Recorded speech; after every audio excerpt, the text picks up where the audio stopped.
Сәлем оқырман, бүгін біз үй жағдайында рулет дайындаймыз. Ол үшін 5 жұмыртқаны ағы мен сарысын 2 бөлек ыдысқа бөліп аламыз. Жұмыртқаның ағын венчиктің көмегімен әдемілеп көпіртіп аламыз.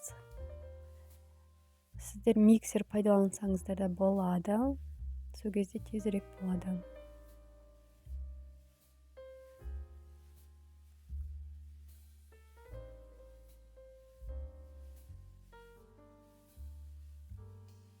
Көпіршік пайда болғаннан кейін біз 120 грамм қантымызды саламыз.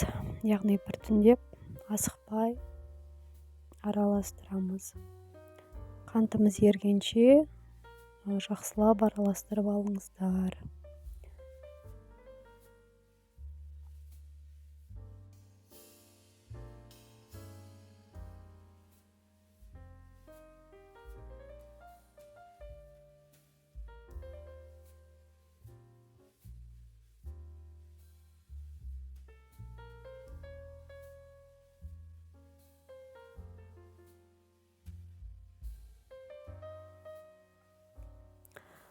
Жұмыртқаның сарысында біртіндеп асықпай әдемілеп салып аламыз.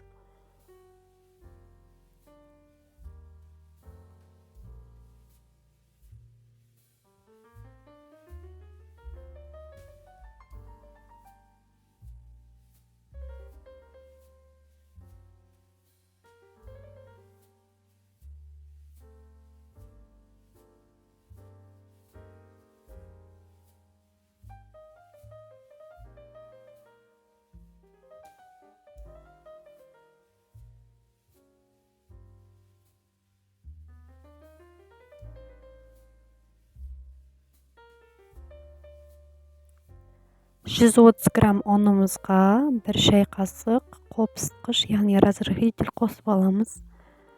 Жақсылап араластырамыз.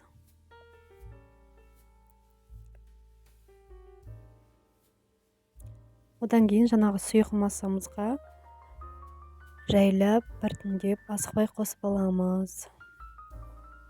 Бұл жерде бізде, яғни массамыз басылып қалмау керек. Осындай көпіршік болып тұру керек. Айналдыра отырып араластырамыз.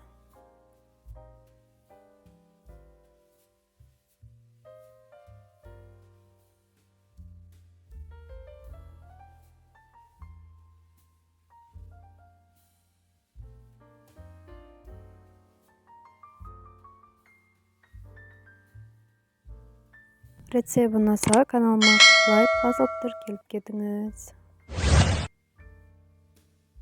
Одан кейін 2 ас қасық сұйық май қосамыз. Пешімізді алдын ала қыздырып қоямыз. 170 градуста 13-15 минут пісіріп аламыз. Осылай салып алғаннан кейін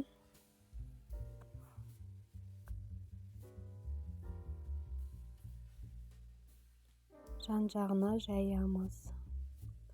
Біркелкі болу үшін.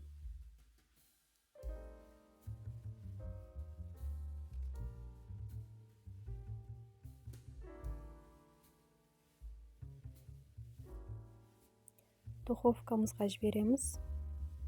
Оған дейін біз кремін дайындаймыз. Сгущенка мен вареная сгущенка және творожный сыр. Бұл жерде маған творожный сыр ұнамады. Басқаны қолдансаңыздар болады. Екеуін жақсылап араластырып аламыз. Каналыма даму үшін тіркеліп лайк басып комментарий кетіңіздер. Жақсылап венчиктің көмегімен араластырамыз.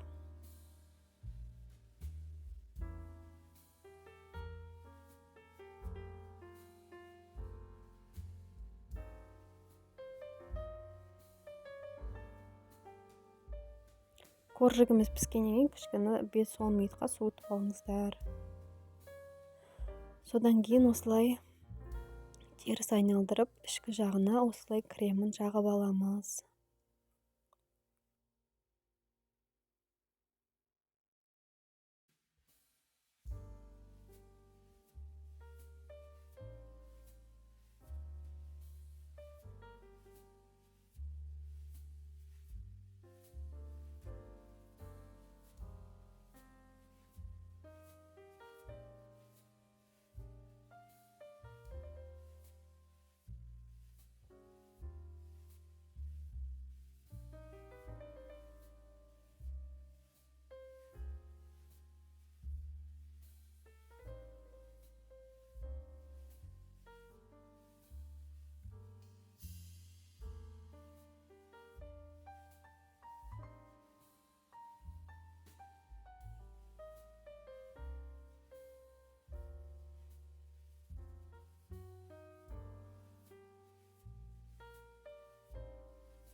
рулетімізді жақсылап айналдырып аламыз.